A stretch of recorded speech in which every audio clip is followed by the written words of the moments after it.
Legal organ market existed in Ukraine long before the outbreak of hostilities that were unleashed in the Donbass in 2014. When people have no money, when they have nothing else, kidneys are becoming the only form of currency available to them. As the war escalated, OSCE, the Organization for Security and Cooperation in Europe representatives, confirmed that military and civilian bodies had their organs removed as a huge number of people went missing. This dark criminal enterprise grew into a goldmine for the corrupt Ukrainian elite.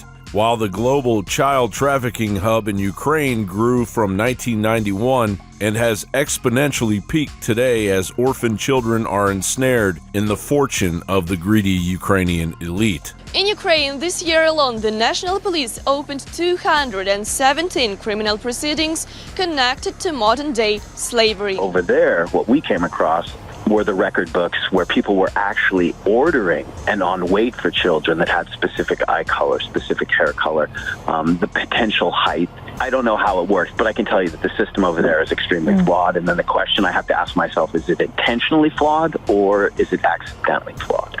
As of today, the United States authorized $113 billion in taxpayer dollars to Ukraine. We've sent thousands of anti-armor, anti-missiles, helicopters, drones, grenade launchers, machine guns, rifles, radar systems, more than 50 million rounds of ammunition. So, all of you still supporting the effort to fund a neo-Nazi child organ harvesting hub, what are your tax dollars really paying for?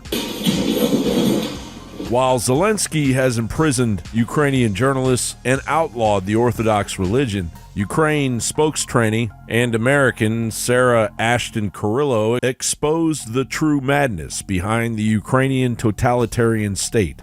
Simply put, I'm an American serving as a Ukrainian infantry soldier and combat medic who was brought from the zero line and assigned to the TDF's media team in the dual role of spokesperson and Russian disinformation analyst. Russians have a different culture. Russians are Asian, and ultimately they do come from the Mongols. They do come from a grouping of people who are wanting to be slaves. Let me also take a moment in my role as spokesperson for the AFU's Territorial Defense Forces to state unequivocally that we in the TDF and across Ukraine believe journalists are heroes and have the right to report on Ukraine's war for liberation without interference. I made the statement that Russian propagandists will be hunted down, and I refuse to apologize for that statement.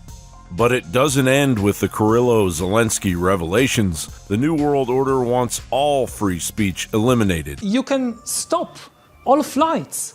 You can lock down entire countries. You can actually do that. And this, I would say, may make us more open to radical ideas about how to deal also with climate change. This has nothing to do with public health.